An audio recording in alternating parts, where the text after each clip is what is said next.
국민TV 뉴스가 창간했습니다. 빠르고 정확한 뉴스, 국민TV 뉴스의 텍스트 버전을 여러분 앞에 내놓습니다. 국민TV 라디오의 각종 콘텐츠를 이제는 읽으실 수 있습니다. 뉴스.국민.tv 국민TV 뉴스에서 세상의 모든 뉴스와 만나세요.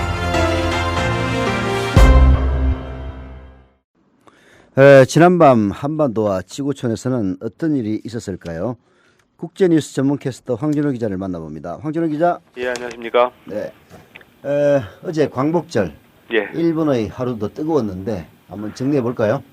가장 관심이 있었던 아베 내각 강요들의 야스쿠니 신사 참배는 네. 총무상, 납치 문제 담당상, 행정개혁상 이렇게 세 사람이 참배를 강행했습니다. 네. 그리고 야스쿠니에 참배한 국회의원, 일본 국회의원의 수도 확인된 것만 105명이었는데요. 네. 1989년 현 아키히토 일왕 시대가 시작된 후로 가장 많았다고 일본 매체들이 전했습니다. 네. 한국과 중국은 외교부 대변인의 논평을 통해서 강요들의 야스쿠니 신사를 비판했고요. 네. 그리고 일본 내에서도 3인당, 공산당 이런 야당 몇 곳에서 정부를 비난했습니다. 네. 아베 총리의 행적은 어땠습니까? 아베 총리는 예고한 대로 참배 대신에 곡물료, 돈을 냈는데요. 그렇지만 전몰자 추도식의 연설에서 과거 총리들이 늘 표명해왔던 아시아 국가들에 대한 가해와 반성, 이 문제를 언급하지 않아서 파문을 일으켰습니다. 또 매년 총리의 추도식사에 들어있던 부전 맹세, 그러니까 전쟁을 하지 않겠다는 맹세의 문구도 외면하면서 식민지 지배와 침략에 대한 사죄와 반성을 얘기했던 무라야마 다마를 부정하는 듯한 태도를 보였습니다. 총리 대신에 그 야스쿠니에 곡물료를 냈던 자민당 총재의 특별 보좌역은 총리가 참배를 못한 것에 대해서 대신 사과해달라고 말했다라고 밝혔는데요.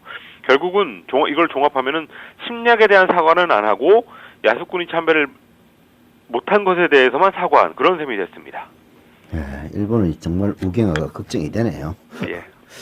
한국 국회의원들 야스쿠니 신사 방문은 어떻게 됐습니까? 민주당 의원들 세 사람이 신사에 가서 기자회견을 하려고 했었는데 네. 안전을 우려한 일본 경찰이 결국 막아서면서 네. 신사 정문 500m 앞에서 손팻말, 현수막 이런 것들을 들고 시위를 하고 돌아왔습니다. 네.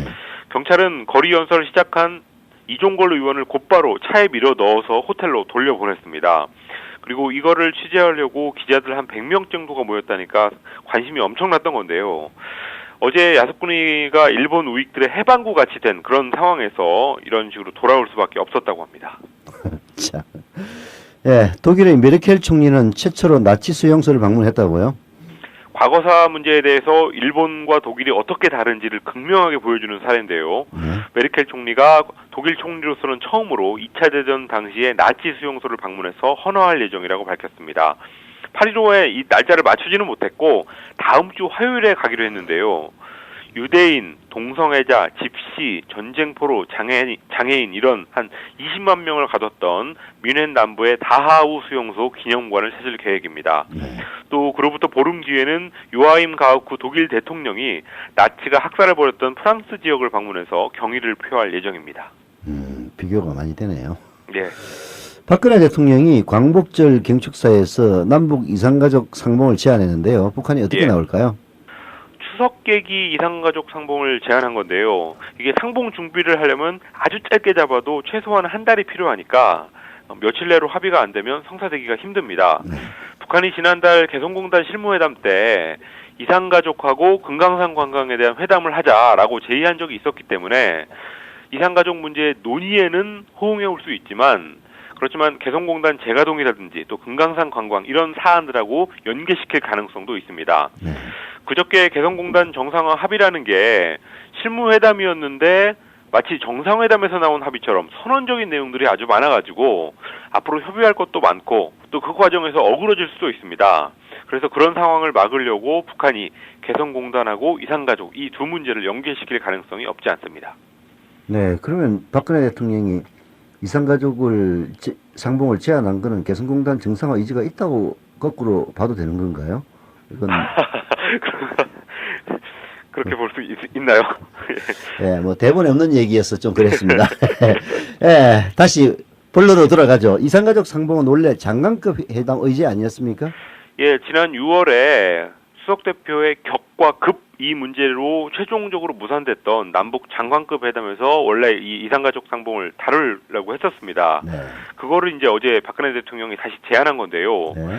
6월에 그 경 논란만 없었다면 이미 이 이산가족 문제는 진척되고도 남았을 일이다라는 아쉬움이 있습니다. 네. 또 그리고 다른 문제를 좀 보자면 광복절을 전후로 해서 박근혜 대통령의 한반도 신뢰 프로세스가 이게 구체적으로 뭔지 이게 내용을 공개할 거라는 얘기가 있었습니다. 그래서 일부 부처에서 준비하고 있다 이런 얘기도 있었는데 어제 경축사를 보면은 이산가족 또 DMZ 평화공원 이런 개별 사안만 얘기하고 말았습니다. 그래서 신뢰 프로세스가 아직도 안 만들어진 건지 또 원래 알맹이가 없는 건지 이건 모르겠지만 대북 정책이라는 아주 중요한 정책이 취임 7개월이 되도록 구체적으로 안 나왔다는 것은 이해가 되지 않습니다. 뭐 이해 안 가는 게 한두 가지가 아니니까. 자, 이제 이집트로 한번 가보죠. 이집트 사태 사망자가 500명을 넘었었다면서요? 그저께 군경의 시위대 해산 과정에서 전국적으로 525명이 숨지고 3,717명이 다쳤다고 이집트 보건부가 그러니까 정부가 어제 밝혔습니다.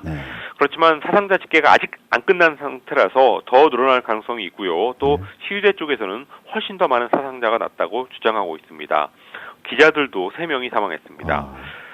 시위 거점 두 곳은 일단은 모두 진압된 상태인데 새로운 연좌농성 캠프가 만들어지고 있고 또 폭력 사태가 전국적으로 확산되고 있습니다.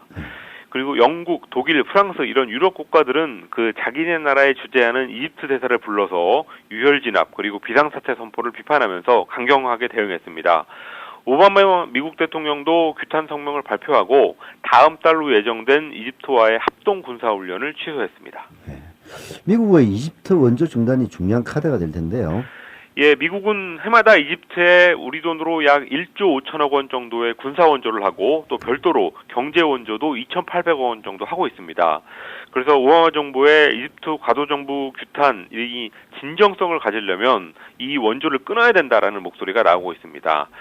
뭐 상당히 중요한 결정이라서 아직은 검토 중인데 이번에 이집트 과도정부의 이슬람 세력 탄압이 워낙 심했고 그런데도 불구하고 원조를 계속한다면 미국이 원조를 계속한다면 미국과 이슬람 세계의 관계에 악영향을 미칠 공산이 아주 크기 때문에 미국 정부도 고민을 깊이 하고 있습니다. 이집트를 계속 도와줌으로써 이집트 과도 정부를 계속 도와줌으로써 얻을 수 있는 전략적 이익 또 원조를 끊음으로써 이슬람 세계의 분노를 달래서 얻을 수 있는 전략적 이익 이 둘 중에서 뭐가 더 큰지 뭐가 더 중요한지 이런 것들을 면밀하게 따질 것 같습니다. 네. 다음 소식은 뭐죠?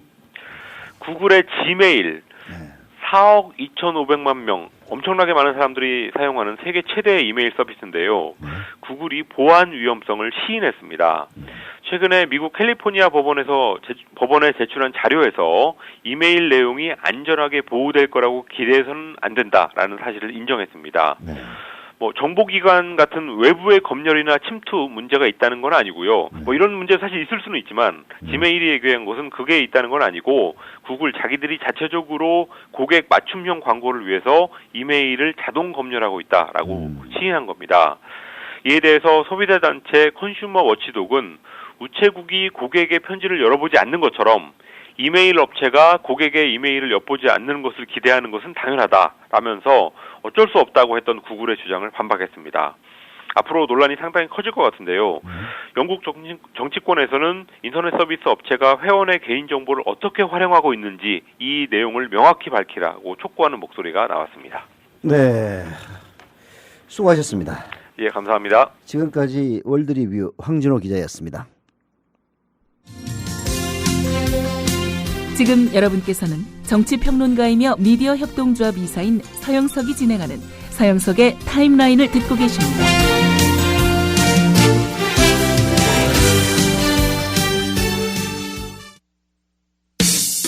원전이 멈춰선 관계로 요즘에는 화력발전소들이 용량을 넘겨 가동하는 경우가 많습니다.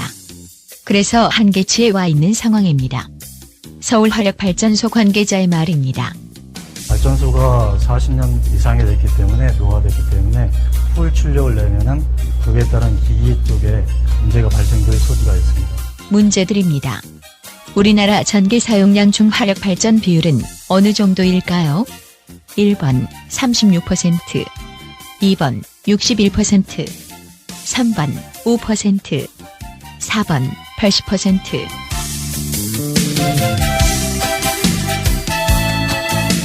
정답을 아시는 분은 지금 팟빵 게시판에 연락 가능한 이메일 주소를 남겨주세요. 3분을 선정해 소정의 선물을 보내드립니다.